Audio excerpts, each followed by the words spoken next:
Welcome to Readster life. Readster life में खुशामदीद।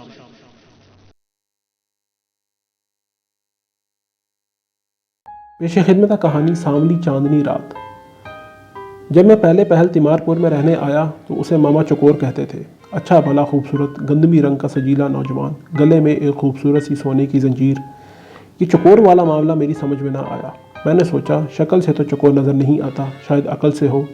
लेकिन अकल से ऐसी कोई बात झलकी नहीं, सवाए इसके कि इसके बालों के पट्टे ज़रा गर्दन तक लंबे थे और आखिर में कुछ इस अंदाज से बल खा के मुड़ते कि देखते ही कवि राज कहकर पुकारने को जी चाहता था। कुछ दिन तो मैं अपनी इस ख्वाहिश को रोके रहा, लेकिन एक दिन जब्त ना हो सका। मैं फट ही पड़ा। हमारी वाकफियत हो गई। मालूम हुआ मामा चकोर नहीं है, चकोर है। लोग इसलिए चकोर कहते हैं कि वो चांदनी रातों का बहुत शदाई है। चांदनी रातों में उस पर एक नशा जारी हो जाता है। वो सारी सारी रात जमुना के किनारे बैठा बांसुरी पर गिटारा बजाया करता।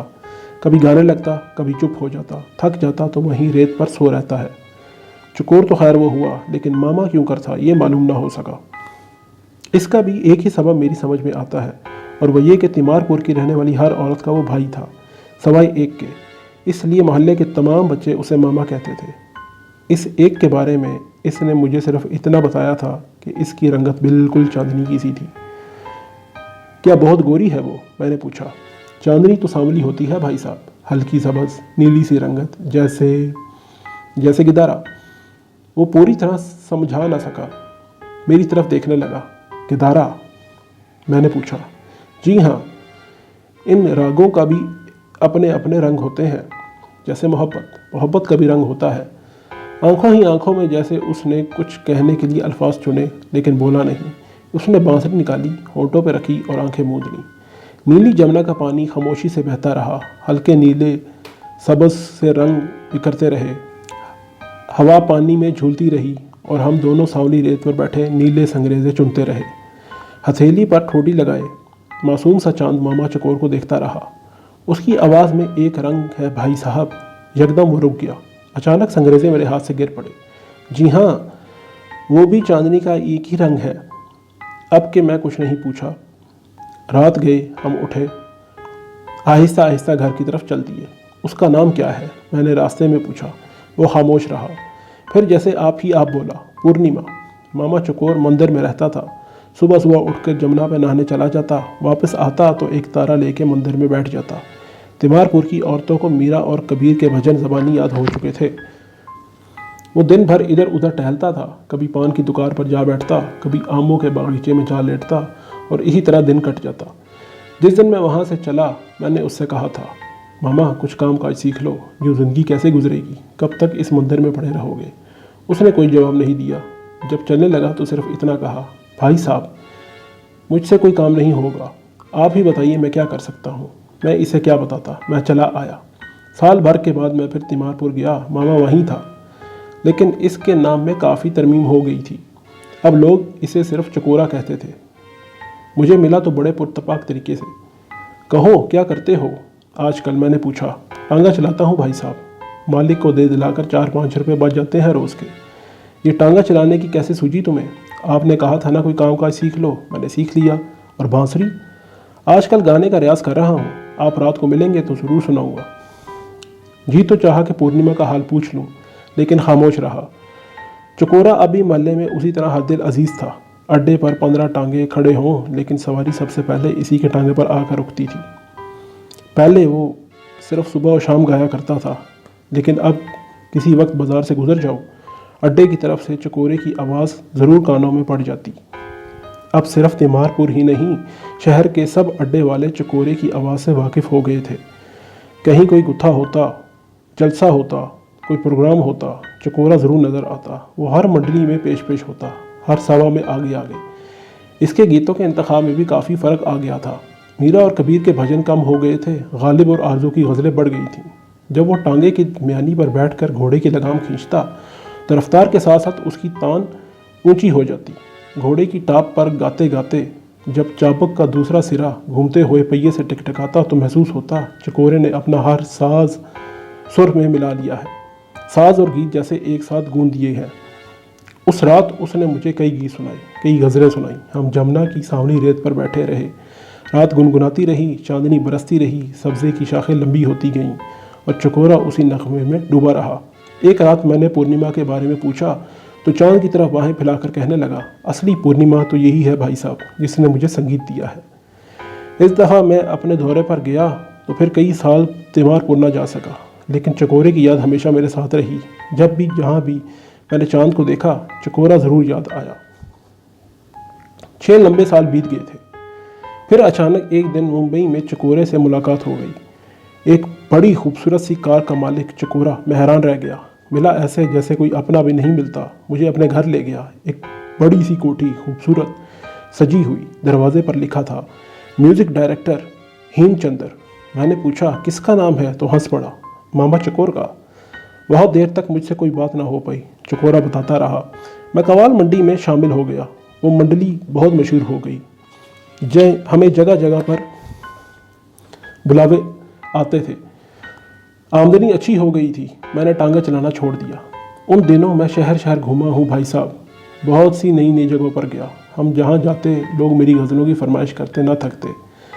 यहाँ तक कि दूसरे मंडली वाले मुझसे हसद करने लगे। एक दफ़ा नागपुर में मेरा उनसे झगड़ा हो गया और मैं इन्हें छोड़कर मुंबई चला आया।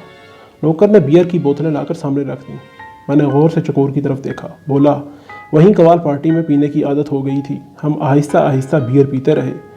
चकोर कहता रहा और मैं सुनता रहा। मुंबई आकर चकोर ने फिल्मों में गाने की बहुत कोशिश की, लेकिन नाकामयाब रहा। उसने अपनी कवाल पार्टी बनानी चाहिए, लेकिन कुछ नहीं बना पाया।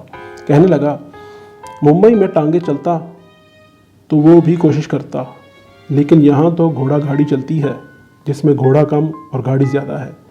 चकोरों की बातों का अंदाज़ भी बदल गया था। उसके मिजाज में तंज़ो मज़ाक की बड़ी अच्छी आमेज़श हो गई थी। तिमारपुर में मैंने इसे कभी खिलखिलाकर हंसते नहीं देखा था, लेकिन अब इसके कहकाओं में जोश था। इसकी हंसी, इसकी बातों में खुद एतमादी झलक रही थी। जब हर तरफ से वो नाकाम रहा तो उसने एक्स्ट्रा लोगों में काम करना शुरू कर दिया था। आमदनी मुस्तकिल तो ना होती, लेकिन इसमें गुजारा हो जाता था। वहीं से उसे कोरस में गाने का मौका मिला। एक म्यूज़िक डायरेक्टर के साथ कुछ कोरस गाए तो चकोर ने अच्छी जान पहचान बना ली। एक दफ़ा उसके घर पर सब रिहर्सल कर रहे थे कि मालूम हुआ बांसुरी बजाने वाला नहीं आया। चकोर ने पूछ लिया, अगर कहिए तो रिहर्सल के लिए बांसुरी मैं बजा दूं, तुझे आती है? डायरेक्टर ने कहा, जी हाँ, सुन लीजिए। सुनते ही डायरेक्टर ने पसंद कर ली। अरे हीमू, तू अच्छी बजाता है। हीमू, मैंने हैरत से चकोर की तरफ देखा। हाँ हाँ ठीक है, मुझे खुद ही याद आ गया, हम चंदर। जभी से इसे ये लाइन मिल गई। मैं दिन भर चकोर के साथ रहा। उसने बड़ी खातिर की। शाम होते होते कुछ और फिल्मी दोस्त आ गए। चकोरा मेरे पास आया। भाई साहब बताइए, आपके लिए क्या प्रोग्राम बनाया जाए? मैंने कह दिया, चांदनी रात है। फ़ौरन हाथ पर हाथ मारकर बोला, वाह क्या ये बात याद दिलाई है, आज तो पूर्णमासी की रात है। चलिए रात पवई लेक पर गुजारेंगे। हम 3-4 आदमी थे। झील पर गए तो वहाँ 2-3 और मिल गए। सब फिल्म की बड़ी हस्तियाँ थीं। हेमचंद्र का अपना कॉटेज था। सब सामान इकट्ठा किया और झील पर आ बैठे।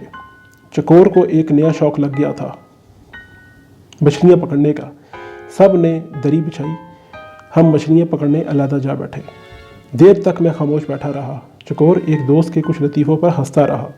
झील का पानी चांदनी में शफाफ नीला कांच लग रहा था और किनारों पर सब्ज़ी की लंबी लंबी शाखें झुकी हुई थीं। चांदनी के हल्के सबज नीले से रंग उड़ रहे थे। मैंने चकोर की तरफ देखा। वो विस्की की बोतल गिलासों में उंडेल रहा था। चांदनी झील में तैर रही थी। उसका दूधिया आंचल सब्ज़े पर फैला हुआ था। चकोर ने पूछा, भाई साहब आप रमी खेलते हैं?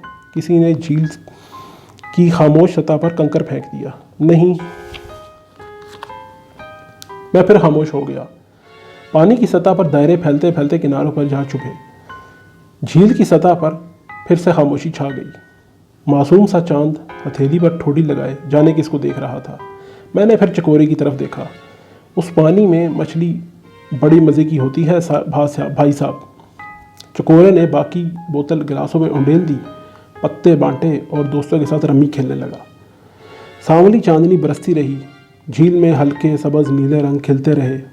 सब्ज़े की शाखें लहराती रहीं, लेकिन चकोरा खामोश बैठा विस्की पीता रहा।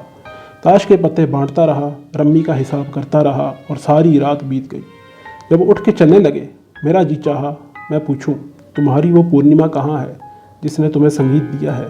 तुम्हारी वो चांदनी कहाँ है जिसमें सबज नीले रंग उड़ा करते थे? तुम्हारी वो रात कहाँ है जिसमें तुम्हें किरदारे की धुन सुनाई देती थी? तुम्हारी सांवली चांदनी कहाँ चली गई? मेरा बहुत कुछ पूछने को जी चाह रहा था, लेकिन मैं खामोश रहा। सुबह में जाने के लिए तैयार हो रहा था कि हारमोनियम की आवाज़ मेरे कानों में पड़ गई।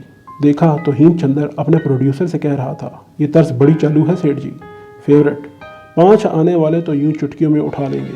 मैं चला आया। चकोर अब भी मुझे याद आता है, लेकिन अब मैं जब भी चांद की तरफ देखता हूँ मुझे लगता है जैसे चांद बुझ रहा है, चांद बुझ रहा है, चांद बुझ रहा है। जी तो दोस्तों, कैसी लगी आपको हमारी कहानी? कमेंट सेक्शन में अपनी राय का इजहार ज़रूर कीजिएगा। शुक्रिया।